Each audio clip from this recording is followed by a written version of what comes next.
Sainte Seine spéciale du 25 octobre 2025.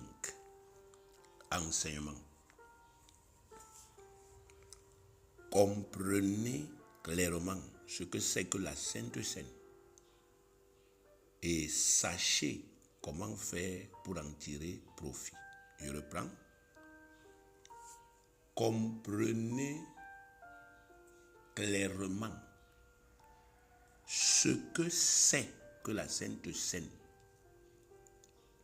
et sachez comment faire pour en tirer profit. Par Abraham Ganke, serviteur fidèle et dévoué du Seigneur Jésus-Christ. Définition. C'est quoi concrètement la Sainte Seine? La Sainte Seine, c'est le repas sacré que Dieu a institué pour représenter et commémorer les souffrances et la mort de son Fils Jésus-Christ. Je reprends. La Sainte Seine, c'est le repas sacré que Dieu a institué pour représenter et pour commémorer les souffrances et la mort de son Fils Jésus-Christ. Lisons 1 Corinthiens, chapitre 11, du verset 20 au verset 22. Prenez vos Bibles et lisons ensemble. 1 Corinthiens, chapitre 11, du verset 20 au verset 22. Vous devez lire la parole de Dieu. Il est écrit: lors donc que vous vous réunissez, ce n'est pas pour manger le repas du Seigneur, car quand on se met à table, chacun commence par prendre son propre repas, et l'un a faim, tandis que l'autre est ivre. N'avez-vous pas des maisons pour y manger et boire? Ou méprisez-vous l'église de Dieu et faites-vous honte à ceux qui n'ont rien? Que vous dirai-je? Vous louerai-je? En cela, je ne vous loue point. Dans ce texte, l'apôtre Paul est en train de réprimander sévèrement les Corinthiens pour leurs mauvaises attitudes, leur mauvais comportement qu'ils affichaient pendant le repas du Seigneur, c'est-à-dire pendant la Sainte Seine. Donc les Corinthiens se comportaient très mal pendant le repas du Seigneur. Donc les gens venaient là avec leur propre nourriture, d'autres venaient avec le vin, et on doit faire la Sainte Seine.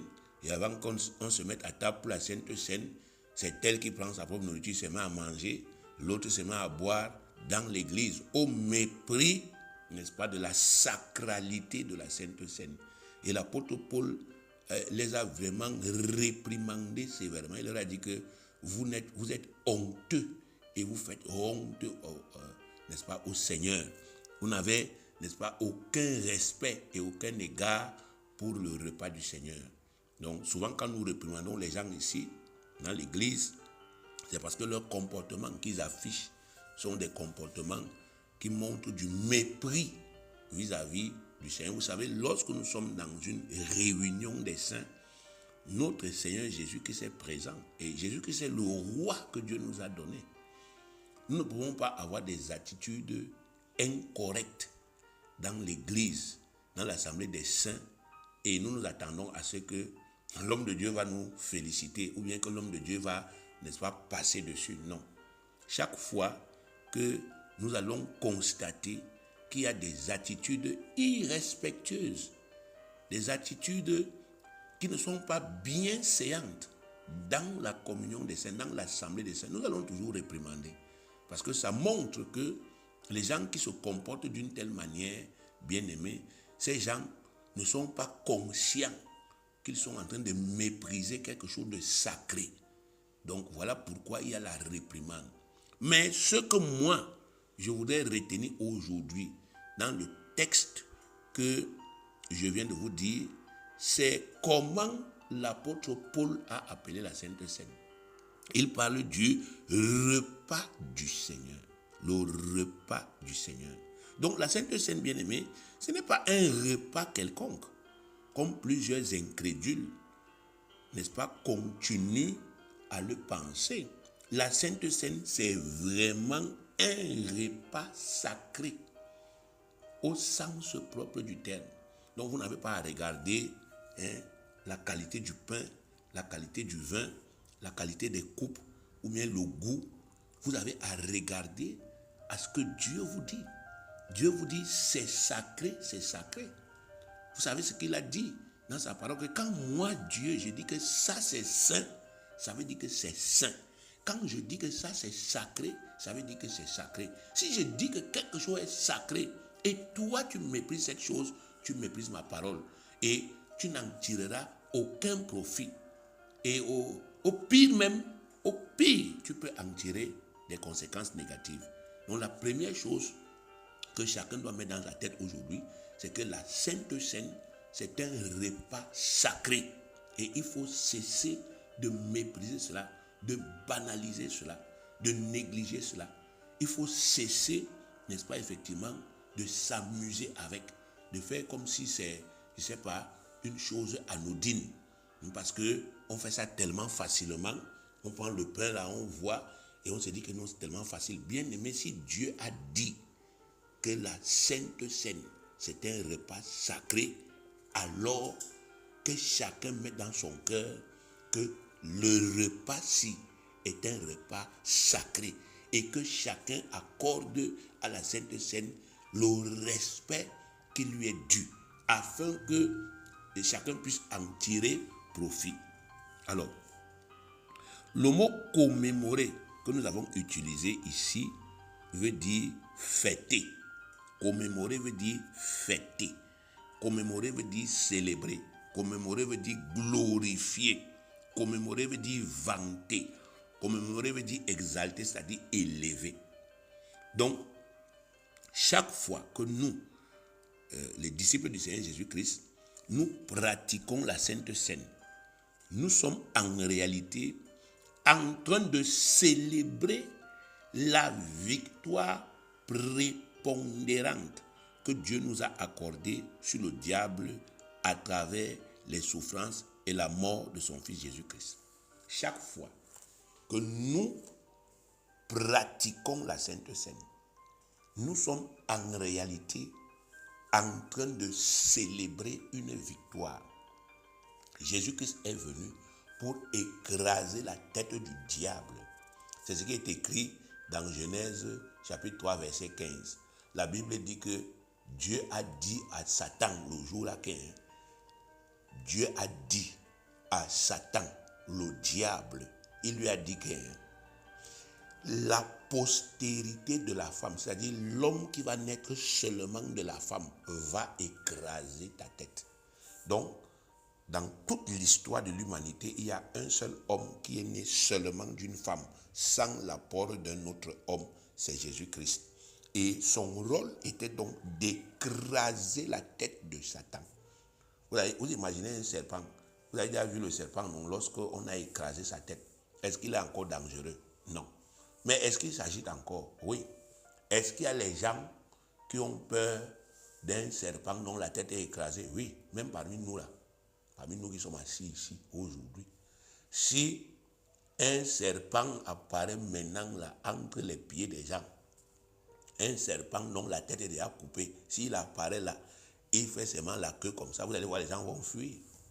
Je me souviens de ce phénomène qui s'était passé. Je suis parti à Konolinga pour aller faire la dédicace de la résidence du préfet. Et quand je revenais, on était dans un bus. Quand je revenais, donc il y avait les gens de Bertois qui étaient partis assister à l'installation du préfet, parce que le préfet là était ici à Bertois. On avait prié pour sa femme ici, et c'est comme ça que quand on l'a nommé préfet donc à Konolinga, nous sommes partis faire la dédicace. Donc quand on revenait dans le bus dans lequel on était, il y a un gars qui a acheté une vipère en route. Donc, la vipère, là, on venait de tuer ça. On avait écrasé la tête là correctement. Mais la vipère, là, n'était pas encore morte. Donc, le gars là a mis la vipère dans la malle arrière. C'était les costeurs là. Or, vous savez que quand vous avez la malle arrière du costeur, c'est relié avec l'habitacle. Donc, pendant qu'on était en train de rouler, à un moment donné, la vipère est sortie de son sac là-bas. Ça a commencé à, n'est-ce pas, effectivement, à ramper dans l'habitacle là où on était assis. Le premier type qui a vu ça, il a sauté. Il a voulu, n'est-ce pas, effectivement, percer le toit. Les gens ont commencé à crier, woyo, woyo, woyo, à cause de la vipère. Mais le gars qui avait acheté, lui, il n'a pas paniqué. Parce qu'il savait que la vipère, là, la tête était déjà écrasée. Donc, le chauffeur s'est arrêté. Et puis, les gens sont sortis. Et le monsieur, il est venu, il a repris sa vipère. Il l'a remis dans le sac, il l'a attaché. Et on a constaté tous que la vipère, là, sa tête était déjà écrasée. Mais vous voyez, malgré que la tête était écrasée, ça a toujours effrayé les gens.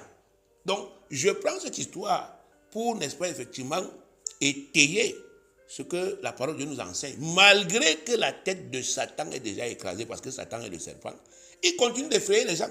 Il continue d'effrayer les enfants de Dieu. Et Dieu a donc prévu une cérémonie, un rituel, un repas sacré. Le repas qui est la fête, qui est la célébration de la défaite de Satan, la célébration de la victoire de Jésus-Christ. Et cette cérémonie-là, il a appelé ça la Sainte Seine, pour nous permettre, bien aimés, de célébrer, de fêter la victoire prépondérante. Quand on dit qu'une victoire est prépondérante, pour comprendre ça terre à terre, ça veut dire que c'est un chaos.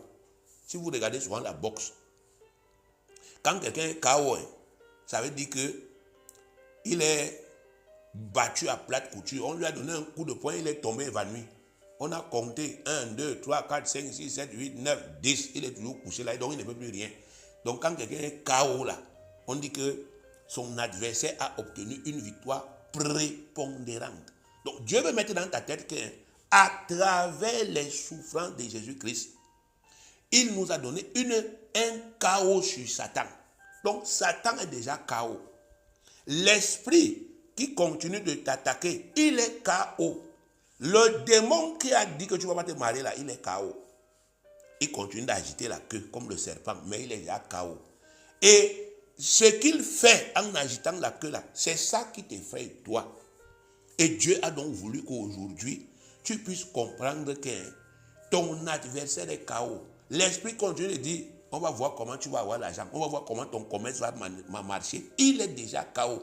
On va voir comment ton visa va sortir, on va voir comment tu vas passer le concours. Dieu te dit qu'il est chaos. On va voir comment tu vas trouver le travail, on va voir comment on va te recruter. Dieu te dit que c'est un esprit qui est déjà chaos.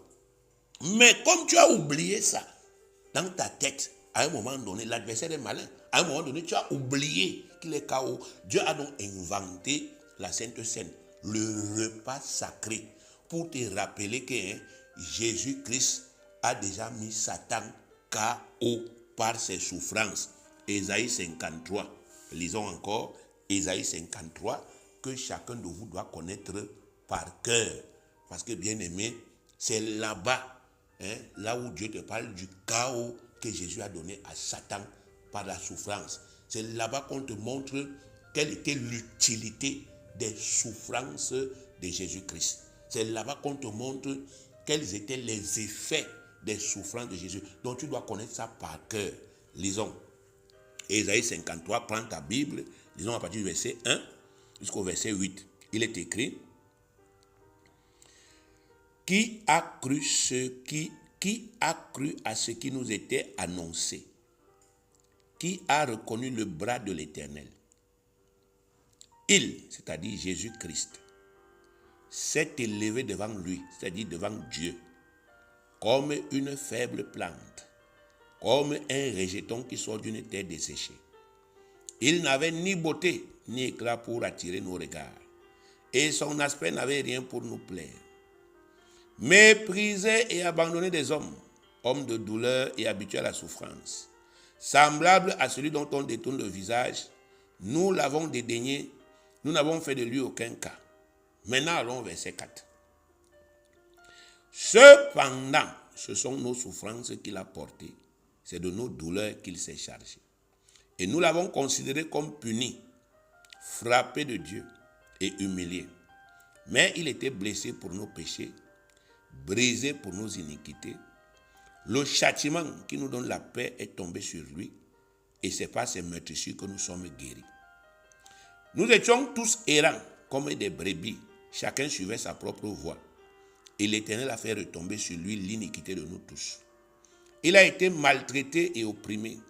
Il n'a point ouvert la bouche. Semblable à un agneau qu'on mène à la boucherie, à une brebis muette devant ceux qui l'attendent. Il n'a point ouvert la bouche. Il a été enlevé par l'angoisse et le châtiment.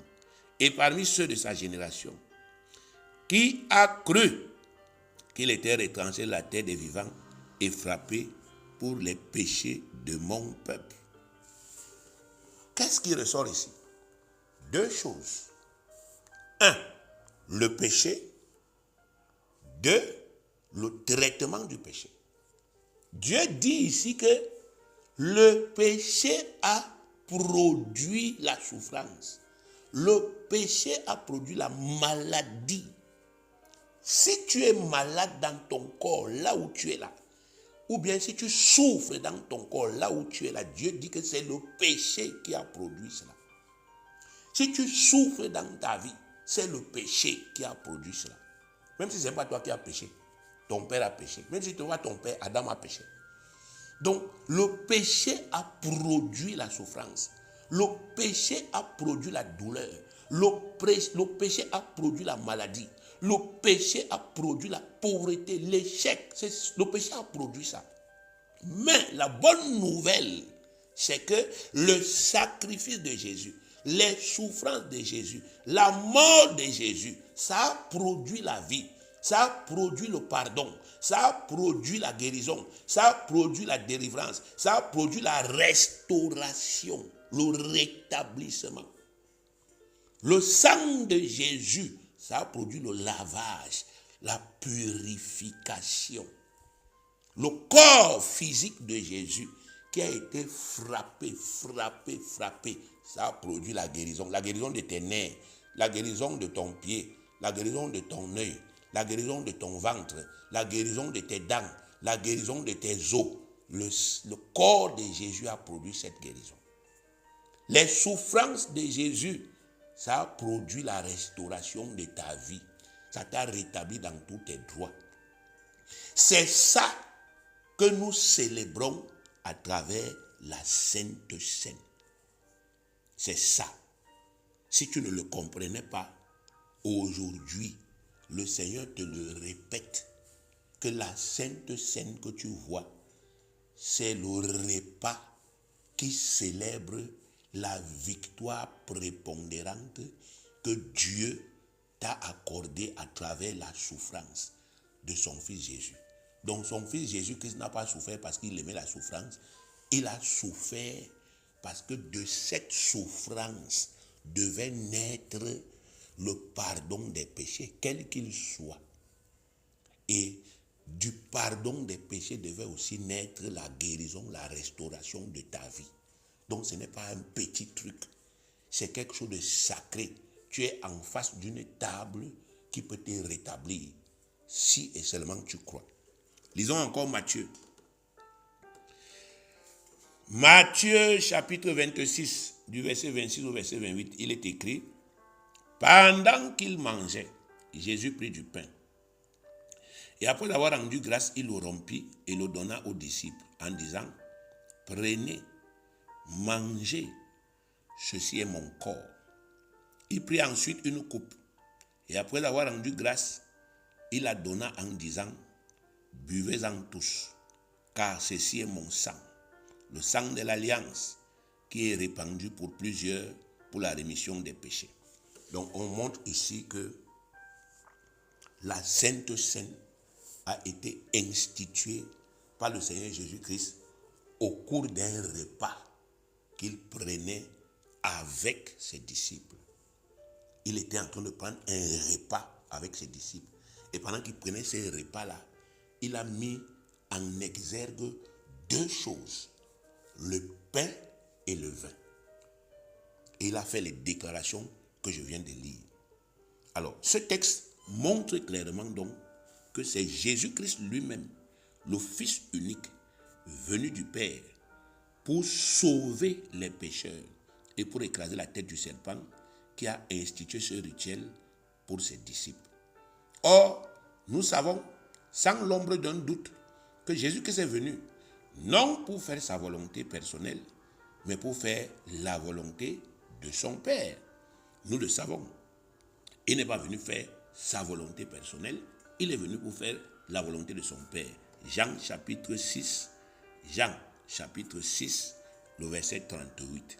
Il est écrit, Jean chapitre 6, le verset 38, car je suis descendu du ciel pour faire non ma volonté, mais la volonté de celui qui m'a envoyé. Jean chapitre 5, le verset 30, je ne puis rien faire de moi-même. Selon que j'entends, je juge, et mon jugement est juste, parce que je ne cherche pas ma volonté, mais la volonté de celui qui m'a envoyé. Par conséquent, nous pouvons déduire, sans craindre de nous tromper, que c'est Dieu qui a inspiré à son Fils Jésus-Christ d'instituer ce repas sacré. C'est Dieu qui a dit à Jésus, c'est Dieu qui a ordonné à Jésus d'instituer la Sainte Seine. Donc quand quelqu'un croit en ce rituel qu'on appelle la Sainte Seine, il croit en la parole de Dieu. Il croit en la très sainte volonté du Créateur des cieux et de la terre. Il croit en la vérité absolue, la parole spirituelle infaillible de l'Éternel, la seule et l'unique parole au monde qui a le pouvoir de se réaliser exactement dans les vies des croyants, la parole de Dieu. Quand vous croyez en la Sainte Seine, vous croyez en la parole de Dieu, la seule parole qui a le pouvoir de se réaliser, c'est-à-dire de devenir réel dans votre vie. Ésaïe 55, verset 10 à 11, comme la pluie et la neige descendent des cieux et n'y retournent pas, sans avoir arrosé, fécondé la terre et fait germer les plantes, sans avoir donné la semence au semeur et du pain à celui qui mange. Ainsi en est-il de ma parole qui sort de ma bouche. Elle ne retourne point à moi sans effet, sans avoir exécuté ma volonté et accompli mes desseins. Clair, simple, net et limpide. Dieu te dit ici que ma parole est comme la pluie. La pluie ne tombe jamais sur la terre sans effet. Chaque fois que la pluie tombe sur la terre, automatiquement, la terre devient fertile. Les plantes poussent et ça produit des fruits. De la même manière, quand ma parole tombe dans le cœur fertile, le cœur croyant, il y a toujours des effets, ça se réalise. Ce que ma parole dit se réalise. Si c'est la parole qui parle de guérison, ça se réalise. Bien-aimé, quand ça tombe dans le cœur croyant, le cœur fertile, ça se réalise. Si ça parle d'argent, ça se réalise. Si ça parle de travail, ça se réalise. Donc, si ça ne se réalise pas dans ta vie, regarde ton cœur. Et regarde ton cœur. Ne remets pas en question la parole. Si tu as fait 25 Saintes Seines, tu n'as rien vu. Remets-toi en question. Ne remets pas en cause la parole. Ah non, j'ai fait la dernière Sainte Seine, ça n'a rien donné. Pendant que tu dis que ça n'a rien donné là, il y a quelqu'un qui est à côté de toi, ça a donné dans sa vie. La parole de Dieu ne peut pas être remise en question. Tu es qui? Il y a des gens qui sont venus avant toi. Ils ont fait la Sainte Seine. Ça a opéré Ça a décanté leur vie. Ils ont témoigné. Aujourd'hui, toi tu viens dire que non, tu as fait ça 25 fois, ça ne marche pas. Tu veux qu'on croit en qui? Dieu dit que ça marche, toi tu nous dis que ça ne marche pas. Donc nous on croit en toi. Que c'est toi Dieu. Tu es Dieu depuis quand? Si tu es Dieu, crée ton monde. Si tu es Dieu, crée ton monde. Et démontre que tu es Dieu. Accomplis ta volonté. Mais si tu reconnais que je ne suis pas Dieu, bien-aimé, humilie-toi et reconnais que c'est toi qui as un problème. La Bible dit que tout homme doit être reconnu pour menteur et Dieu pour vrai. Donc la parole de Dieu ne peut pas être remise en question. La Sainte Seine ne peut pas être contestée. Quelqu'un ne peut pas dire que non, j'ai pris la Sainte Seine, il n'y a rien eu. Il ment. Il ment. Il se trompe lui-même par un faux raisonnement. Il faut donc que tu prennes acte de cela. La parole de Dieu s'accomplit toujours exactement. C'est Dieu lui-même qui est le garant de sa parole.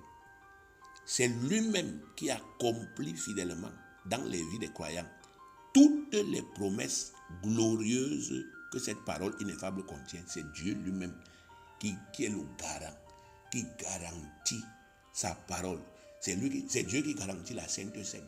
Tout ce qu'on dit souvent pendant la Sainte Seine, c'est Dieu qui garantit ça. Jérémie 1, verset 12. L'Éternel me dit, tu as bien vu, car je veille sur ma parole pour l'exécuter. C'est pourquoi tous ceux qui ont réussi à mettre toute leur confiance en cette parole, malgré l'adversité, malgré les oppositions, malgré les souffrances, n'ont jamais été déçus. Ils ont finalement été comblés. Ils ont finalement obtenu tout ce que Dieu leur avait promis. Ils ont finalement accédé au bonheur et au repos que Dieu leur avait promis. Les gens qui ont réussi à croire malgré, quelqu'un prie, il voit le contraire, il prie, il sent le contraire, mais il continue de croire. Il continue de dire, je confesse qu'à travers la Sainte Seine, je suis guéri. À travers la Sainte Seine, mon corps est guéri. À travers la Sainte Seine, je suis délivré. Dieu dit que ces gens-là, pour finir, la guérison là s'est manifestée. Pour finir, le miracle s'est produit. Parce qu'ils ont cru sans douter, malgré qu'il y avait les signes qui leur disaient doute. Les mariages là se sont réalisés. Les situations se sont décantées. Les portes se sont ouvertes. Et les gars sont entrés dans le repos. Ils ont eu le sourire. Ils ont eu la joie. Ils ont été contents parce qu'ils ont payé le prix. Ils ont remporté la bataille de la croyance qui se passe dans la tête. Ce n'est pas les gens qui croient aujourd'hui et après demain, ils abandonnent. Et après demain, ils disent je reviens croire. Et après le lendemain, non. C'est les gens qui savent que ça marche. Ils croient parce qu'ils savent. Leur persévérance est le produit de leur conviction. Ils mangent le pain, ils te disent comme je mange là. Mon estomac est réparé. Mon foie est guéri.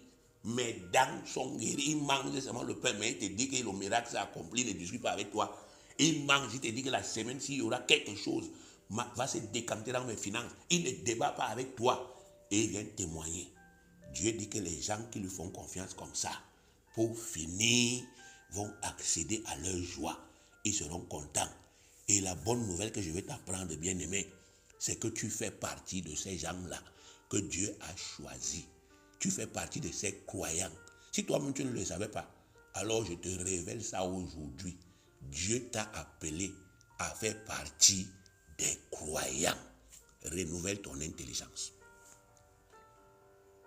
Psaume 37, verset 25. J'ai été jeune. C'est David qui parle. J'ai vieilli. Et je n'ai point vu le juste abandonné, ni sa postérité mendiant son pain. Au Romains 10, verset 11.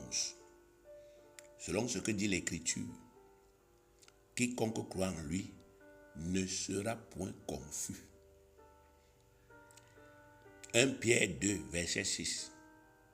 Car il est dit dans l'Écriture, voici, je mets en Sion une pierre angulaire, choisie, précieuse, et celui qui croit en elle ne sera point confus. Donc ce n'est pas possible que quelqu'un croit en la Sainte Seine et il pratique la Sainte Seine et il est confus. C'est-à-dire dans la honte. J'ai pris la Sainte Seine, j'ai cru. Et rien n'a changé. Ce n'est pas possible. Parce que Dieu veille.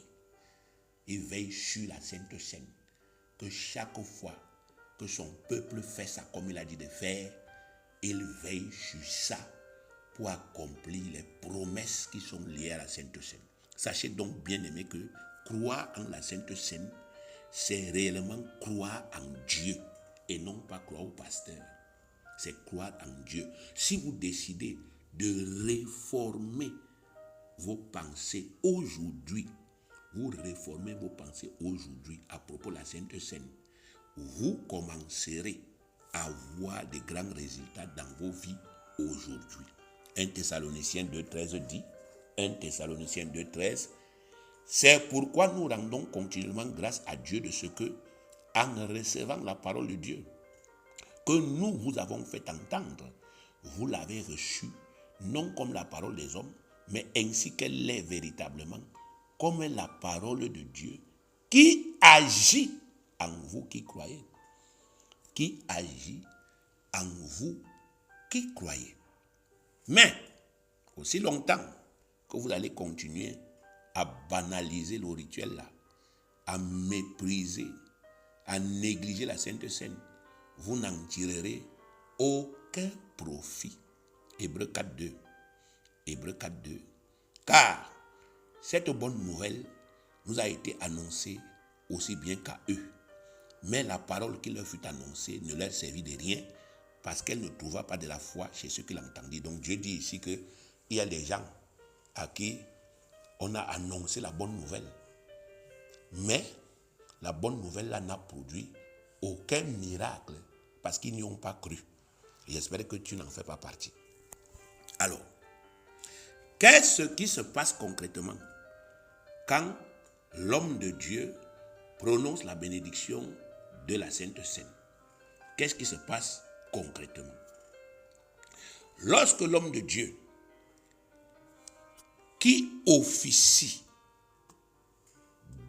bénit la coupe, lorsque l'homme de Dieu qui officie pendant la Sainte Seine bénit la coupe de vin, cette coupe bénie devient instantanément aussi puissante spirituellement et aussi efficace que le sang pur de notre Seigneur Jésus-Christ.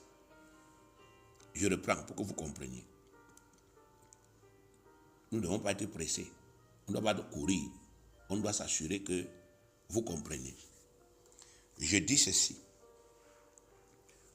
Lorsque l'homme de Dieu qui officie bénit la coupe de vin, comme ça va se passer aujourd'hui, lorsque l'homme de Dieu qui officie, donc qui est en train de diriger, quand il va bénir la coupe de vin, quand il va prononcer la bénédiction telle que c'est écrite, la coupe de vin qu'il va bénir là, la coupe que tu vois devant toi, qu'on va te donner que bois, ça va devenir instantanément, c'est-à-dire au même moment qu'il va bénir là, ça va devenir instantanément aussi puissant spirituellement et aussi efficace que le sang pur de notre Seigneur Jésus-Christ.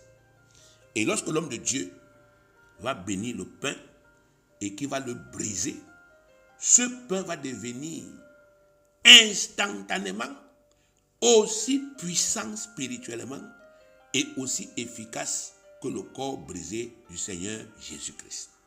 Bien-aimés, voilà le miracle qui se produit là, devant vos yeux, pendant qu'on bénit la Sainte Seine, mais que vous ne voyez pas. C'est ce miracle-là qui se produit pendant qu'on bénit la Sainte Seine, mais vous ne le voyez pas. Raison pour laquelle votre Père, qui sait ce qui se passe réellement quand on bénit, vous recommande de le croire afin que vous puissiez en tirer profit. Dieu vous dit que quand on bénit là, on bénit le pain là. et on le brise instantanément, au même moment, pas après. Là, le pain là devient aussi puissant que le corps brisé de Jésus, que les meurtrissures de Jésus. Le travail que les meurtrissures de Jésus font, le pain a fait ça exactement avec la même efficacité. Si tu lis dans la Bible que par les meurtrissures de Jésus, j'ai été guéri. Mon frère, de la même manière, par ce pain brisé, tu peux aussi être guéri si tu le crois. Idem pour, n'est-ce pas, la coupe. Quand on la bénit, le miracle là se passe instantanément. Ça devient une coupe sacrée, aussi puissante spirituellement que le sang de Jésus. Tout ce que le sang de Jésus-Christ fait, la coupe s'y fait. Le sang de Jésus qui lave les péchés, la coupe s'y lave ça parfaitement. Le sang de Jésus-Christ, ça casse, ça brise, ça démolit la malédiction. Quelle qu'elle soit, la malédiction que toi-même tu as causée, le sang s'y brise ça, ça casse, ça détruit les jugements. Les jugements qu'on a prononcés sur toi, parce que tu as fait telle chose, tu ne vas plus jamais. Le sang de Jésus-Christ brise tout ça. Et la coupe-ci, ça fait la même chose, le même travail, ça brise. Le même si on avait dit que tu vas mourir, l'année si tu ne vas pas achever. Tu prends la Sainte Seine, aujourd'hui tu crois, ça brise tout ça, ça annule tout ça, ça détruit tout cela. Donc, Dieu veut que tu comprennes que voilà le miracle qui se passe quand on bénit cette coupe-là. Tu manges ce pain, même si on a diagnostiqué 1700 cancers, ça détruit tout ça. Le pain que tu manges détruit tout ça. Ça arrange ton corps, ça arrange ton sang, ça arrange tes os. Tu n'as pas besoin de chercher à savoir, c'est spirituel, ça arrange tout ça. Là, pendant que tu le fais, tu crois, tu le vois. Il y a un côté de ton corps qui commence à se paralyser. Tu crois, tu manges, tu vas voir comment est-ce que ça recommence à vivre. Tu fais la main, comment tu sens que ça a recommencé à vivre parce que tu as cru. 1 Corinthiens 10, verset 16. Lisons ce que Dieu dit. 1 Corinthiens 10, 16. Vous venez à l'église, vous devez travailler. Vous devez travailler. Vous ne devez pas stagner. Hein? Si vous vous rendez compte que la foi que vous avez développée jusqu'à présent, l'adversaire n'a pas bougé. Mais augmentez le niveau. Augmentez le niveau. Au lieu de vous lamenter, au lieu de vous plaindre. Bien aimé, vous avez la capacité d'augmenter le niveau de votre foi. L'adversaire, lui, n'a pas la capacité d'augmenter le niveau de sa force. Alors que vous avez la capacité d'augmenter le niveau de votre foi. Vous voyez que non, mais la foi que j'ai manifestée aujourd'hui, il n'a pas bougé. Ah, ok, tu n'as pas bougé. Bon, je vais augmenter le niveau. Et c'est comme ça que vous allez le faire bouger. Alors lisons 1 Corinthiens 10, 16. La coupe de bénédiction que nous bénissons, n'est-elle pas la communion au sang de Christ? Le pain que nous rompons, n'est-il pas la communion au corps de Christ? Parce que Dieu dit, la coupe de bénédiction, donc la coupe là est déjà bénie, mais il dit que nous devons encore la bénir, donc c'est doublement béni. N'est-elle pas la communion au sang de Christ? Il ne dit pas n'est-elle pas le sang de Christ? Le pain que nous rompons, n'est-il pas la communion au corps de Christ? Il ne dit pas n'est-il pas le corps de Christ? Ici, l'apôtre Paul parle aux Corinthiens. Oh, les Corinthiens, je vous ai déjà dit que c'était des croyants charnels. Ils avaient déjà tout oublié. Et ici, on est en train de leur rappeler la sacralité et la puissance de la Sainte Seine. On dit que mais le truc que vous vous amusez avec là, donc vous ne savez plus, vous avez déjà oublié que c'est la communion au sang de Jésus.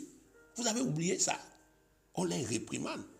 Alors, comprendre clairement la grande vérité qui est contenue dans ce petit passage est crucial pour notre foi et pour notre bénédiction. Le mot communion qui est employé ici revêt un sens très profond que nous devons parfaitement cerner, c'est-à-dire comprendre pour, n'est-ce pas, effectivement, être éclairé à propos de la grandeur de ce que notre Père Céleste dit dans ce passage. Ce que Dieu dit dans ce passage, c'est terrible, mais il faut comprendre le sens du mot communion. Communier, ici, c'est le mot grec koinonia, qui signifie partager pleinement. Koinonia, qui signifie partager pleinement. Donc le mot communion que tu vois là, dans 1 Corinthiens 10, 16, c'est le mot koinonia et il veut dire partager pleinement. Selon l'étymologie de ce mot, 1 Corinthiens 10, verset 16 dit en substance ce qui suit. La coupe de bénédiction que nous bénissons partage pleinement toute la puissance purificatrice du sang de Jésus-Christ qui a été versé pour nous. Tandis que le pain que nous rompons partage pleinement toute la puissance curative, la puissance de guérison du corps de Jésus-Christ qui a été brisé pour nos péchés. Voilà le message qu'il y a dans 1 Corinthiens chapitre 10, le verset 16.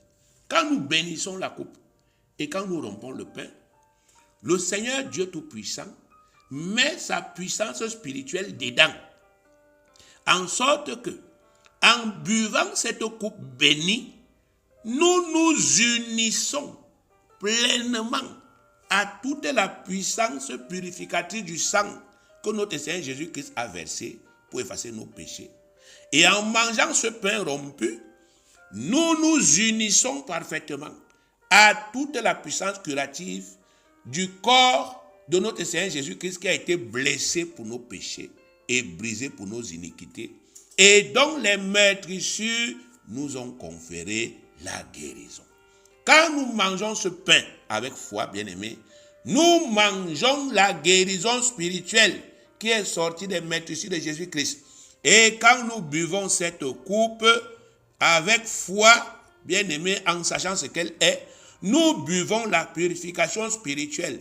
La purification spirituelle qui est sortie du sang de Jésus-Christ. Je parle terre à terre, bien-aimés. Je parle terre à terre pour que chacun puisse vraiment comprendre clairement ce qui se passe quand nous pratiquons la Sainte Seine. Quand nous mangeons le pain là, on mange la santé spirituelle. Si on croit, ça se manifeste, quelle que soit la maladie. Si on doute, ça ne se manifeste pas.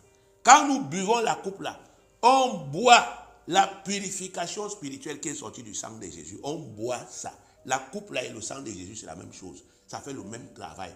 On boit ça. Et quand on boit là, si on croit, bien aimé, la grâce se manifeste puissamment. Nous sommes lavés. Lavés. Partout là où on avait écrit, on écrit nos noms, on écrit des malédictions, on est lavé. Partout là où il y avait les blocages, ça quitte, ça saute. On est surpris. Quelque chose que tu ne pouvais pas imaginer. Tu vois, pim, une porte s'ouvre. Alors que pendant longtemps, ça a été fermé. Tu vois, pim, quelque chose change. Parce que tu as communié avec foi.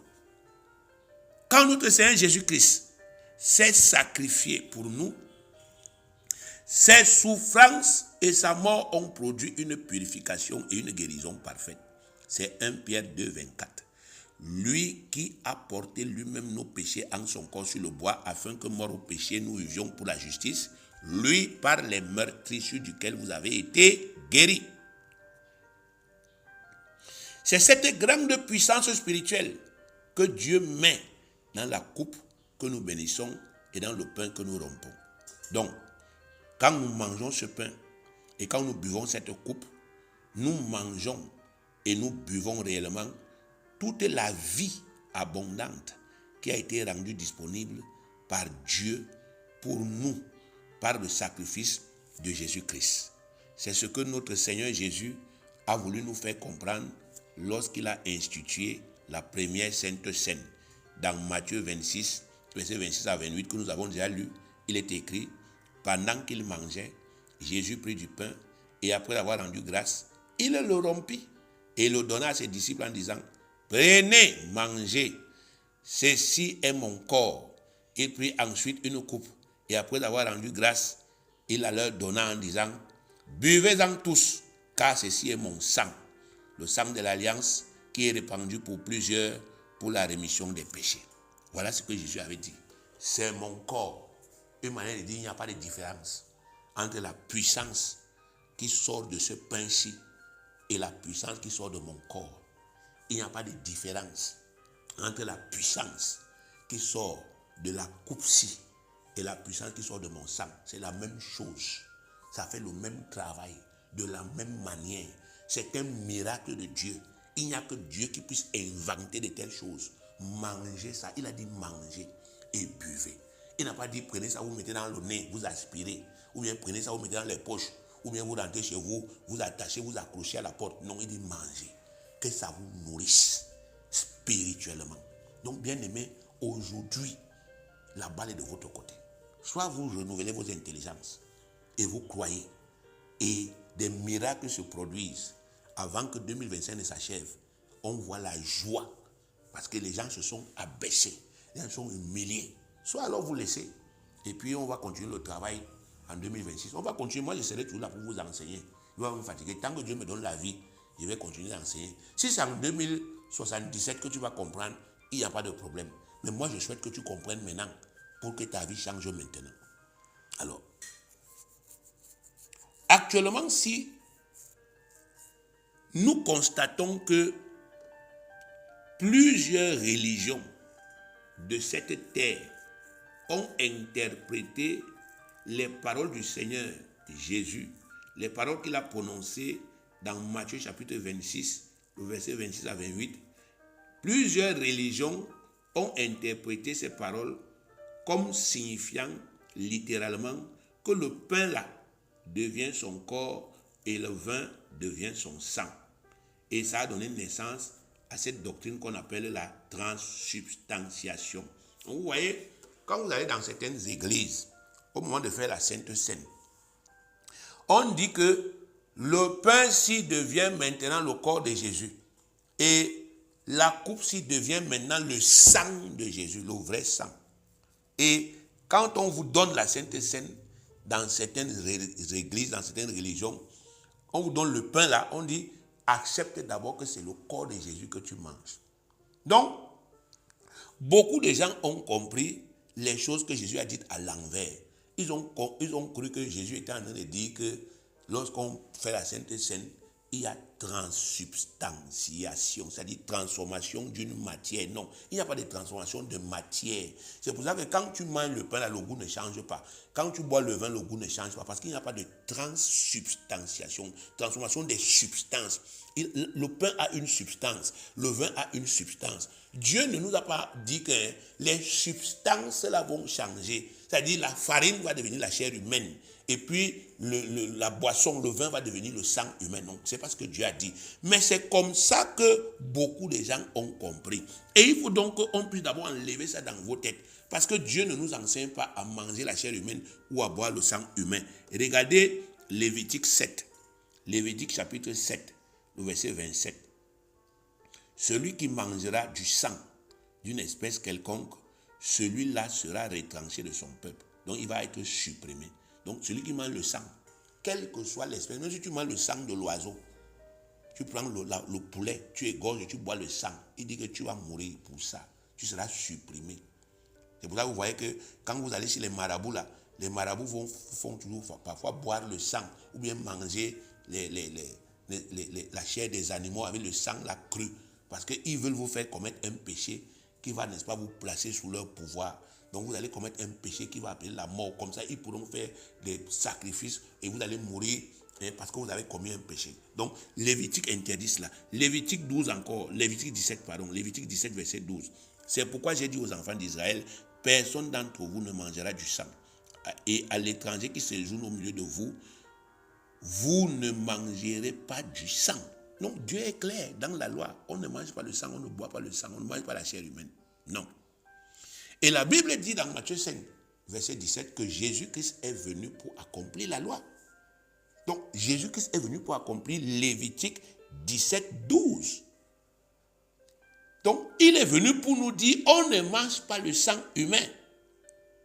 Par conséquent, ce même Jésus-Christ ne pouvait pas dire que quand on mange le pain de la Sainte Seine, on est en train de manger la chair humaine. Non, il ne pouvait pas dire ça.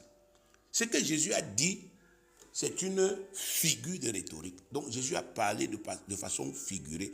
On appelle cette figure de rhétorique la métaphore. la métaphore. C'est une figure de rhétorique de comparaison par substitution analogique. Ce n'est pas un gros français. Ça veut dire que dans cette manière de parler, Jésus-Christ compare, n'est-ce pas, effectivement, le pain à son corps. Il dit que le pain est comme son corps. Donc le pain se substitue à son corps. Le pain est analogue. Ou bien le pain, n'est-ce pas, et son corps. Les deux choses-là, n'est-ce pas, sont analogues. Donc ça fait la même fonction. Donc il utilise donc une métaphore parce que la métaphore parle puissamment. Quand il dit que mon corps est, le pain est mon corps. Donc quand il utilise ça, ça touche encore plus, ça touche ta tête, tu dis que mince. Donc ça a la même fonction. Donc c'est une comparaison par analogie. Donc une comparaison par substitution. C'est-à-dire, quand on dit que vous êtes le substitut de quelque chose, ou bien le substitut de quelqu'un, c'est-à-dire que vous êtes le remplaçant. Si par exemple aujourd'hui on vous dit, vous êtes le substitut du ministre, bien aimé, vous avez les mêmes pouvoirs que le ministre. Vous signez les mêmes documents que le ministre. Donc c'est ça que Jésus-Christ veut nous faire comprendre ici. Si on dit que le pain, là, quand on bénit ce pain, le pain se substitue, n'est-ce pas, au corps de Christ. Alors vous devez savoir que le pain a la même fonction, la même puissance, la même autorité et le même pouvoir que le corps de Jésus qui a été brisé. Idem pour le vin. Donc quand le Seigneur Jésus-Christ dit que le pain est son corps, il veut dire que le pain de la Sainte Seine peut produire pour nous de façon parfaite tous les effets et tous les avantages de son corps brisé. Et quand il dit que la coupe est son sang, il veut dire que la coupe de la Sainte Seine peut produire pour nous de façon parfaite tous les effets et tous les avantages de son sang versé. Tout ceci, bien aimé, parce que Dieu met à l'intérieur de ce pain et de cette coupe toute sa puissance spirituelle. Donc le pain rompu et la coupe bénie sont vraiment des substituts analogiques du corps brisé et du sang versé de notre Seigneur Jésus-Christ à la croix. Vous ne devez donc pas être étonné que Dieu puisse mettre une telle puissance spirituelle dans la Sainte Seine. Vous ne devez pas être étonné. Si Dieu vous dit, je mets une puissance terrible dans la Sainte Seine, vous ne devez pas être étonné. À plusieurs reprises, avant d'instituer la Sainte Seine, Dieu a mis en certaines choses matérielles sa toute puissance pour apporter sa bénédiction à ses serviteurs et à ses enfants. Quand vous lisez la Bible, vous lisez qu'à l'époque du prophète Élisée, Dieu a mis sa puissance dans du sel pour purifier les eaux souillées de la ville de Jéricho qui rendaient les gens malades. Vous pouvez lire ça dans 2 Rois chapitre 2, le verset 20 à 22. Dieu a mis sa puissance dans le sel. C'est le sel qui a permis de purifier les sources d'eau de Jéricho qui rendaient les gens malades. Pour guérir les malades d'Israël à un moment, Dieu a mis sa puissance dans l'eau d'une piscine, la piscine de Bethesda. C'est dans Jean chapitre 5, le verset 2 au verset 4. Et on va vous dire que tous les malades qui tombaient dans l'eau de la piscine, là, quand l'ange touchait ça comme ça, ils guérissaient. Tout le monde guérissait. Quelle soit la maladie. Pour ouvrir les yeux de l'aveugle de naissance, Dieu a mis sa puissance dans la boue que notre Seigneur Jésus-Christ a fait avec la salive. Jésus a fait la boue avec la salive. Il crache, il fait la boue, il met dans les yeux de quelqu'un qui est né aveugle. Et le type a commencé à voir. C'est dans Jean 9, le verset 1 au verset 7. Vous pouvez aller lire cela. Pour guérir les malades et pour chasser les démons. Il a parfois utilisé la puissance spirituelle des vêtements de son fils Jésus. Vous savez qu'il y a des moments là où quelqu'un a touché l'habit de Jésus, il a été guéri. Il y a des moments où quelqu'un a touché l'habit de l'apôtre Paul, il a été guéri. Il y a des moments que l'ombre de Pierre a guéri les gens. Donc, tous ces récits vous montrent que Dieu peut mettre sa puissance spirituelle dans certaines choses naturelles que lui-même a choisies pour bénir ses enfants. Qu'est-ce qui l'empêche de le faire? Il peut mettre sa puissance dans la boue. Il peut mettre sa puissance dans le sel. Mais c'est lui qui dit, faites comme ça. Donc, lorsqu'il nous affirme qu'il a mis sa puissance dans le pain et dans le vin de la Sainte Seine, nous ne devons pas douter. Quand il affirme que la coupe bénie possède réellement le même pouvoir de purification que le sang de son fils, c'est vrai. Et c'est quelque chose qu'on doit accepter. Et ça ne doit pas nous surprendre. Ça ne doit pas nous étonner.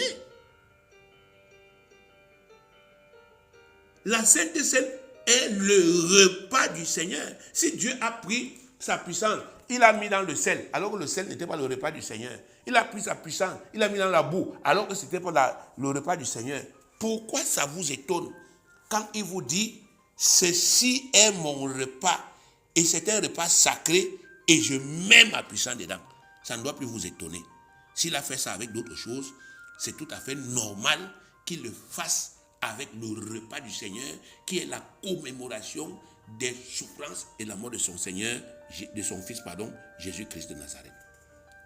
La Sainte Seine bien-aimée est donc réellement aussi puissante spirituellement que le corps brisé et le sang versé de notre Seigneur Jésus-Christ. À ce sujet, il n'y a plus de doute.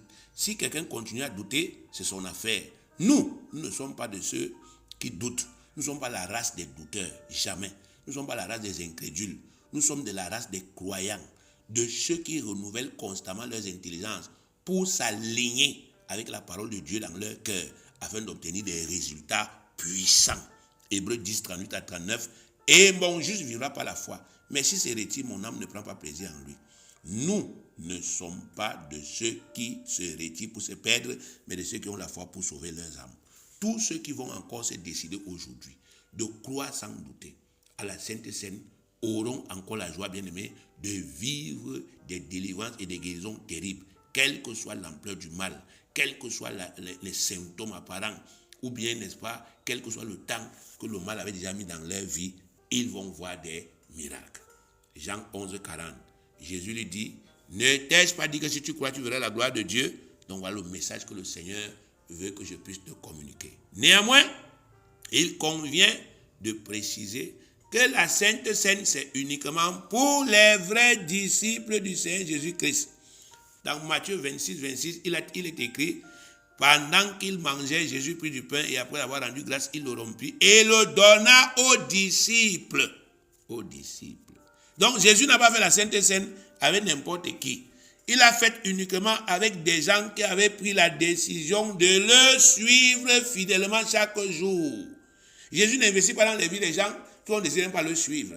Il a fait la Sainte Seine, il a donné ça aux gens qui ont pris la décision de le suivre fidèlement chaque jour. Des gens qui le reconnaissent comme leur maître et leur berger. Des gens qui l'aiment naturellement parce qu'il les a sauvés. Des gens qui avaient pris la décision de travailler pour lui sur la terre afin d'accomplir le ministère, la réconciliation quand il ne sera plus là. La Sainte Seine a marché dans leur vie parce qu'ils étaient des vrais disciples. La Sainte Seine a eu des résultats terribles dans leur vie parce qu'ils étaient un avec Jésus-Christ. Donc si toi aussi tu veux, c'est aussi la même condition. Si tu n'es pas un disciple, ne viens pas toucher. Parce que ça risque d'avoir, n'est-ce pas, des conséquences négatives dans ta vie. La Sainte Seine, là, c'est capable d'apporter la mort. Et on doit le dire. Ça apporte la mort dans les gens qui sont faux. Ça apporte la mort dans les vies des gens qui sont malhonnêtes, cupides, comme Judas. Ça apporte la mort dans les vies des gens comme Ananias et Saphira. Ça apporte la mort, la maladie, la destruction dans les vies des gens qui sont faux et malhonnêtes, qui sont à côté de Jésus-Christ pour l'escroquer, pour le tromper, mais qui ne l'aiment pas réellement, mais qui veulent profiter de lui. Si tu es comme ça, fais attention. 1 Corinthiens chapitre 11, verset 23 à 31 dit, « Car j'ai reçu du Seigneur ce que je vous ai enseigné, c'est que le Seigneur Jésus, dans la nuit où il fut livré, prit du pain. Et après avoir rendu grâce, il le rompit et dit, « Ceci est mon corps qui est rompu pour vous. Faites ceci en mémoire de moi. » De même, après avoir soupé, il prit la coupe et dit, « Cette coupe est la nouvelle alliance en mon sang. Faites ceci en mémoire de moi, toutes les fois que vous en boirez. Car toutes les fois que vous mangez ce pain et que vous buvez cette coupe, vous annoncez la mort du Seigneur jusqu'à ce qu'il vienne. C'est pourquoi celui qui mangera le pain ou boira la coupe du Seigneur indignement sera coupable envers le corps et le sang du Seigneur. Que chacun donc s'éprouve soi-même et qu'ainsi il mange du pain et boive de la coupe. Car celui qui mange et boit sans discerner le corps du Seigneur mange et boit un jugement contre lui-même. C'est pour cela qu'il y a parmi vous beaucoup d'infirmes et de malades et qu'un grand nombre sont morts. Si nous nous jugeons nous-mêmes, nous ne serons pas jugés. Voilà ce que Dieu avait dit aux Corinthiens. Vous voulez savoir pourquoi il y a beaucoup de malades, beaucoup de morts? C'est parce que vous êtes indignes. vous venez manger le repas du Seigneur étant indigne, avec des mauvais cœurs, avec de la rébellion, avec du mensonge, avec, n'est-ce pas, la malhonnêteté, et vous ne voulez pas vous repentir. C'est comme si vous venez le tenter pour dire on va voir même si son truc là est puissant. Et il dit ok, comme vous voulez voir, voyez donc. Et vous mangez au lieu de guérir, les choses empirent. Dieu vous dit ne soyez pas comme ça. Et renouvelez vos intelligences. C'est pour les disciples. C'est pour faire du bien aux disciples. Les disciples travaillent pour Jésus. À un moment donné, ils sont bloqués. À un moment donné, ça ne va pas. Ils n'ont même plus la force. Ils font la Sainte Seine pour que Dieu décante tout et qu'ils continuent de servir leur Seigneur. Je prie donc que Dieu t'accorde cette foi, qu'il t'accorde, n'est-ce pas, cette sagesse et que tu puisses profiter de cette Sainte Seine. Au nom de Jésus, que notre Saint de gloire soit béni.